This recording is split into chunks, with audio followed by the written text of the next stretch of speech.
কলা গাছ লাগাইছে। এখানে এই কলা গাছটা জীবন নাই যৌবন নাই, কিন্তু ফল দিয়ে যাচ্ছে।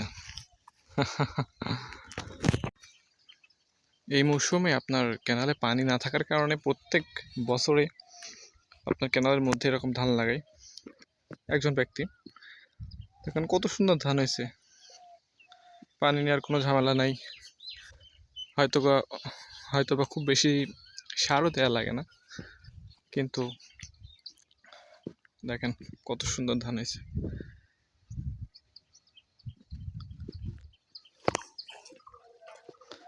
ওই ওখানে আমার গরুটা খাচ্ছে, দেখেন আমার দিকে তাকাই আছে, দেখছেন?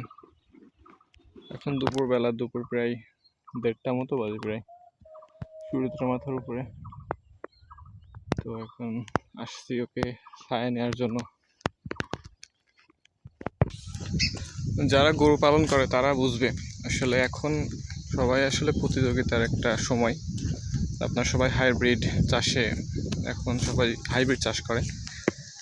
যেখানে আমার এই গরুটা হচ্ছে দেশি গরু। এখন দেশি গরু পাওয়া যায় না বললেই চলে, সবাই ক্রস, তারপরে ফ্রিজিয়াম, অস্ট্রেলিয়ান কিংবা আপনার এইরকম জাতীয় গরু পালন করে। আয় আয় আয়,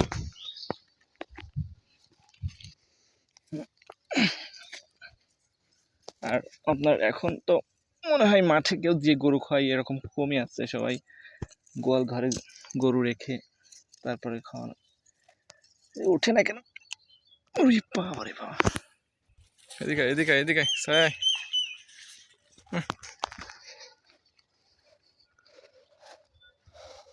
তো দেশি গরু পালন করা একদিক থেকে সুবিধা হচ্ছে, এই গরু প্রত্যেক বছরে আসলে বাচ্চা দেয়, মিস হয় না, খুব কম মিস হয়। তো আসলে এই কারণে একটা লাভজনক। আসলে এখনকার মানুষ অনেক সচেতন, মানুষ কোথাও কোনো জায়গা ফেলে রাখে না। কিন্তু আসলে যখন আজ থেকে 20-25 বছর আগে মানুষ নিজের জমিও যেগুলো উর্বর কম, সেই জমি পর্যন্ত চাষ করতো না। আর এখন আপনার কোনো জায়গায় কেউ ফেলে রাখতে চায় না।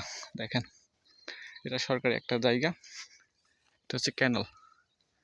তো ক্যানালের মধ্যে আপনার এরকম ধান চাষ করছে, আর ধান অনেক সুন্দর ধান হয়েছে, আপনারা দেখলেই বুঝতে পারবেন, বলার প্রয়োজন নেই।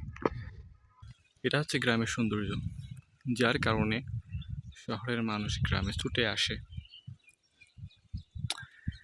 আপনারা হয়তো দেখতে পারতেছেন, অনুভব করতে পারতেছেন না, কিন্তু উপলব্ধি করতে পারতেছেন যে আসলে কত সুন্দর বাতাস হচ্ছে।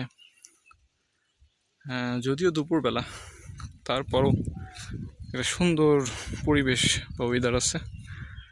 রোদটা গায়ে লাগতেছে না এই বাতাসের কারণে।